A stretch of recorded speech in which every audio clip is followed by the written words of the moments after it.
The current bout of currency problems in India started with the Fed announcing its decision to consider tapering quantitative easing.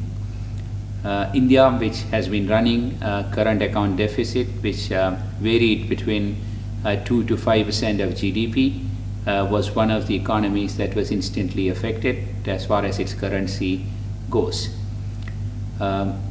The subsequent capital outflows and the fear of outflows resulted in the currency depreciating by as much as 20% over the last several weeks.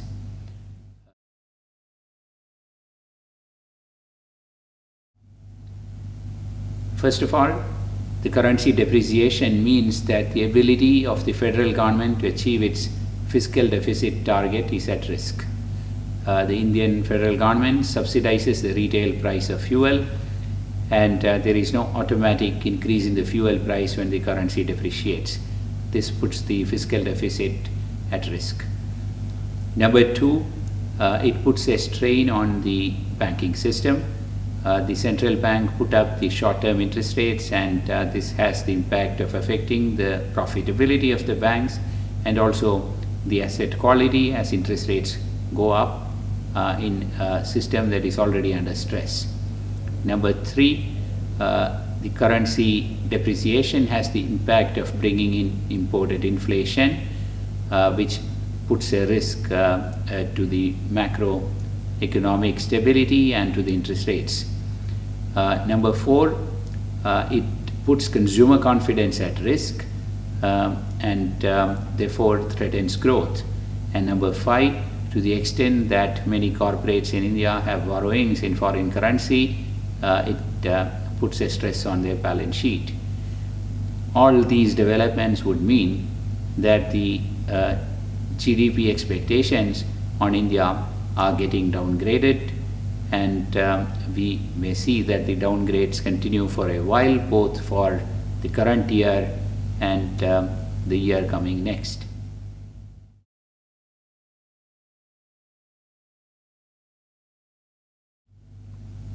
The general elections to the Indian Parliament are due sometime in April-May 2014. That's a good 6 to 7 months away from now. In the best of times, in a pre-election year, difficult decisions are hard to come by from the government.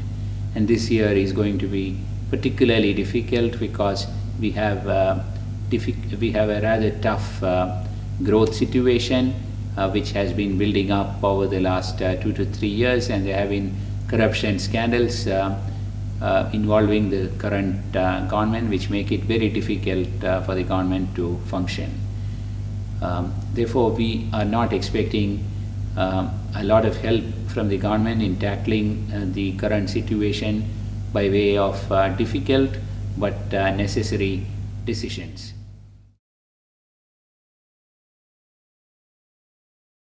In terms of looking at the market over the next several months, there are two variables that one has to consider. One is the time and the other is the price.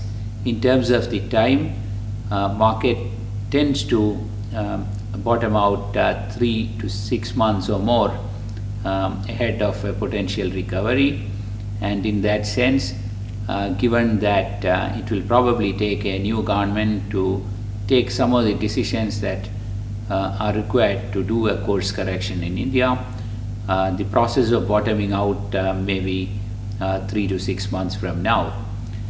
But when you consider the price, there is a pretty quick price action that is at work here, and it's quite possible that the price overshoots on the downside earlier than that time frame.